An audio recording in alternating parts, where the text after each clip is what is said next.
You need at least 8 hours for a no-knead pizza dough, 3 to 4 days for a classic Neapolitan ferment, but what if you want pizza tonight? Can you get home around 5:30 and have piping hot pizza ready to burn the roof of your mouth off at, say, 7:30? You absolutely can. Let me show you why this works. In order for pizza to be nice and stretchy to work with so we can get that nice rise and open crumb in the outer crust when it bakes, we need a well-developed gluten network. So gluten is developed by the hydration of flour. That's it. This is why no-knead doughs work, because as the dough sits for a long time, the flour will hydrate. However, we need this to be done fast. So to solve that, we start with a high hydration dough. This pizza dough is 80% water compared to the flour. A high hydration dough allows the ingredients to move more freely than, say, a 60% hydration dough, meaning our flour hydrates faster and the gluten develops. Another way to speed up flour hydration is through mixing and kneading the dough. We'll do that through a technique known as the slap and fold, where you slap the dough on the counter, fold it over, and continue. After several minutes, the dough becomes tensile, and when stretched at the end, it should be slightly translucent. Other than that, we need time for the first bulk fermentation. Then we will divide the dough into 2 balls for the proofing before sliding out and baking. I also should point out I'll be using a pizza stone and peel for this, but you could just as easily use a cast iron or sheet pan like I did in my sheet pan pizza video. With all that being said, an astute observer may say, but Ethan, you aren't going to get the extra flavor development and the enhanced gluten structure with a very airy open crumb that you can get with a 3 or 4 day cold ferment. However, if you can turn out pies like this in 2 hours, I don't think anyone's going to be complaining, and if they do, they can walk right out of my kitchen. And one last thing, this video is in collaboration with Tim over at Kitchen and Craft, where he's making a bar-style pizza. There will be a link to his video in the description, and basically you could take this dough recipe, implement his bar-style pizza baking techniques, and then you have bar-style pizza. But that's enough talking, let's make some pizza. Start by pouring 320 milliliters of 105-degree water into a bowl. Now you're going to pour in 8 grams of yeast along with a spoonful of the flour. You're going to stir this mixture until it is dissolved, then you're going to let it stand for 5 minutes until a light foam surfaces and little bubbles are visible. Proofing is done to test the viability of the yeast. If there is no foam surface or little bubbles, the yeast is likely dead and should be discarded for new yeast. Meanwhile, add 400 grams of flour and 8 grams of salt to a large mixing bowl. Once the yeast is proofed, pour in the mixture and vigorously mix the dough with your hands until no dry flour remains and a cohesive mass has formed. This will probably take about 2 minutes.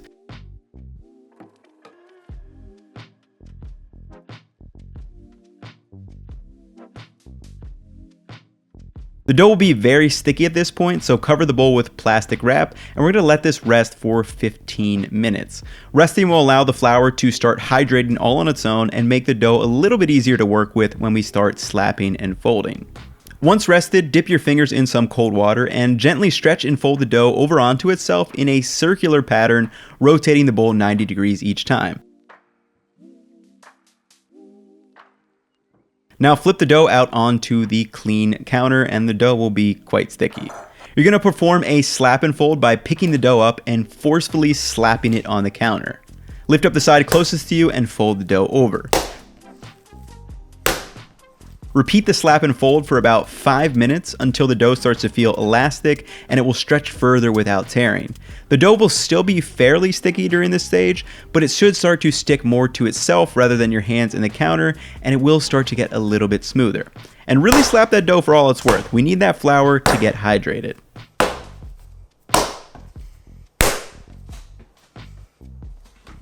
After about 5 minutes of slap and folds, test for gluten development by stretching the dough straight up, very thin to see if it is slightly translucent before it starts tearing.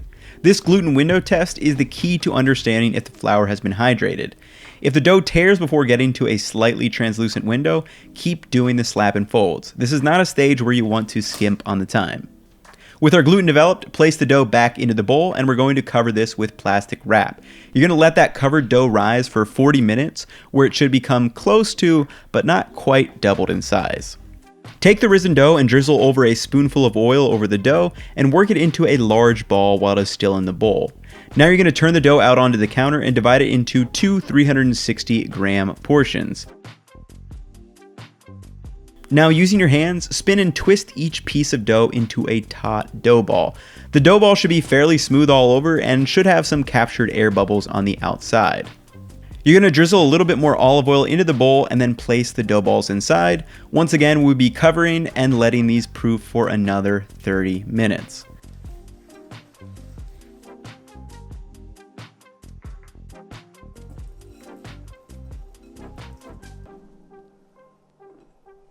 While they proof, place a baking stone on the second highest rack and preheat the oven to 550 degrees Fahrenheit on the convection setting, or the highest your oven will go. The high heat is going to be that key to getting the oven spring in the crust of our pizza. With the dough proofing, this is the perfect time to set up our toppings for a garlicky, spicy pizza, one of my absolute favorite flavor combinations. We are going to make a simple uncooked sauce in the Neapolitan style. First, add 2 dried Calabrian chilies to a bowl and pour over some hot water to hydrate them. You could also use red pepper flakes as a substitute.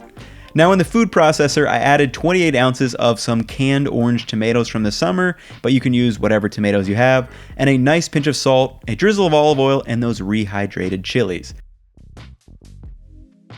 Now I'm just going to blend this until it is completely smooth, and you can feel free to add any extra herbs or extra spices that you desire. Now I'm just going to pour that back into the jar, and we can move on to some garlic components. First up, I'm thinly slicing 2 peeled garlic cloves that are going to go over the top, and for some more garlicky flavor, let's make a little garlic butter sauce for the crust. You're going to take a tablespoon of melted butter and just add a pinch of garlic powder and stir that up. This is going to be spread on the crust after it's out of the oven. To round that out, I just have a healthy amount of low moisture mozzarella cheese, and some more sliced dried chilies are going to go over top as well. After 30 minutes with active yeast, the dough ball should be nearly doubled in size. Now just generously sprinkle some flour over your work surface and turn the dough ball out onto the counter. Using your fingertips, gently press the dough out into a circle from the center out to keep a slightly thicker crust intact. Once about 6 to 8 inches across, you're going to lift up the underside of the dough crust and gently stretch it out to the right. Be careful not to tear the dough. You should be able to feel how much stretch it has. Now just rotate the dough 90 degrees and stretch again. Continue rotating and stretching the dough until you have roughly a 13 to 14 inch pizza across.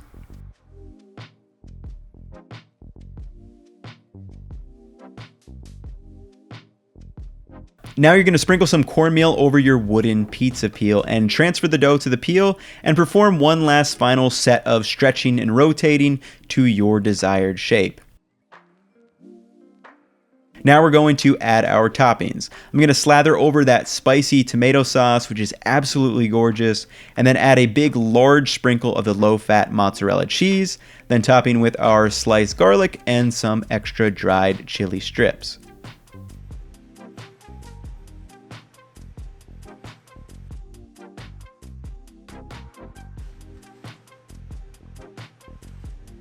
With the oven preheated, slide the pizza onto the baking stone and set a timer for 5 minutes. The cheese should be really melted and starting to brown, and the crust should be crisp on bottom and nicely puffed up around the edges. Depending on your oven temperature and the method used to cook, it may take a little bit longer. For a cast iron, for example, this is probably going to take 10 to 15 minutes. With the pizza out of the oven, I'm going to add some final flavor enhancements. Grate over some fresh parm all over the top and rub that garlic butter all around the crust.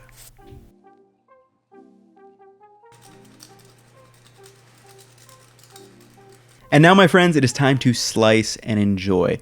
This is one of my all-time favorite pizzas I've ever made. There's something super special about the garlic powder butter on the outside with the fresh garlic on top. And then you get a little bit of that spice that comes through from the sauce from the Calabrian chilies. And it's just, oh, there's something about it I absolutely love. And like I said, 2 hours, I mean, you guys can't beat that. So the full step-by-step recipe with all the time slots for everything is up on my website, which is linked down below. And also go check out Tim's video where he's doing the bar-style pizza. And yeah, that's gonna wrap it up for this one. So hopefully you guys enjoyed. This pizza is one of my absolute flavor combinations. The only reason why I'm not taking another piece right now is because I had 6 slices of the first one. This is the second one. so I should probably not have any more. But that's gonna wrap it up for this video. Hopefully you all enjoyed. I'll catch you in the next one. Peace. All right, one more slice.